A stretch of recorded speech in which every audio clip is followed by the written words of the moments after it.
kenaikan PBB sudah tersebar beberapa hari ini. Kenaikan ini telah diterapkan pemerintah Kota Palembang melalui Badan Pengelolaan Pendapatan Daerah dengan kenaikan bervariasi mulai dari 100% bahkan hingga mencapai 700% dari nilai pajak sebelumnya. Warga sangat menyayangkan jika pemerintah Kota Palembang harus menaikkan pajak sebesar itu. Menurutnya sebagai warga menengah ke bawah, wajib pajak sangat keberatan dengan kenaikan PBB hingga 400%. Ia berharap pemerintah bisa mengkaji ulang peraturan yang memberatkan rakyat ini. Pemerintah kota khususnya bisa meninjau kembali. Oh, berarti dengan kenaikan 400 hingga 700% itu sangat keberatan, ya? Iya, jelas sangat keberatan, Mas. Nah, harusnya kayak mana harapannya ke depan? Ya, kalaupun harus ada kenaikan, ya mungkin tidak sampai segitu, Mas. Ya, katakanlah paling besar ya 10% aja udah sangat cukup lah menurut saya.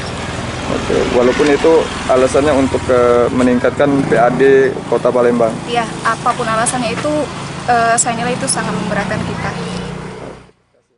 Hal yang sama diungkapkan oleh Mezia dan Fatma. Pemerintah Kota Palembang untuk meningkatkan pendapatan anggaran harusnya dengan cara lain, seperti meningkatkan pariwisata dan sebagainya. Saat ini warga dibebankan dengan kenaikan PBB hingga 400%, sementara pembangunan seperti jalan di Palembang masih sangat kurang. Di beberapa titik jalan terlihat masih banyak jalan yang rusak parah dan berlubang dan sulit untuk dilalui warga. Ya, kalau untuk menanggapi isu yang kenaikan PBB yang sampai 400%-an itu, kalau menurut kami sih itu kayaknya kurang bagus untuk kalangan yang menengah ke bawah ya, karena mungkin agak memberatkan.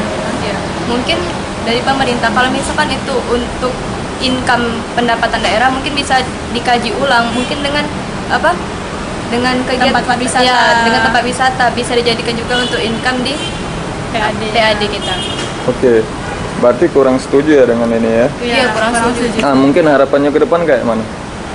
Ya, harapannya karena mungkin pemerintah kalau misalnya mau bikin suatu kebijakan bisa lebih mengkaji untuk kalangan yang bawah juga sih, bukan kayak mementingkan untuk kenaikan dari PAD-nya sendiri. Mungkin bisa ya lebih memikirkan yang kalangan menengah ke bawah lah mungkin kalau untuk kebijakan. Mardiansyah, PAL TV.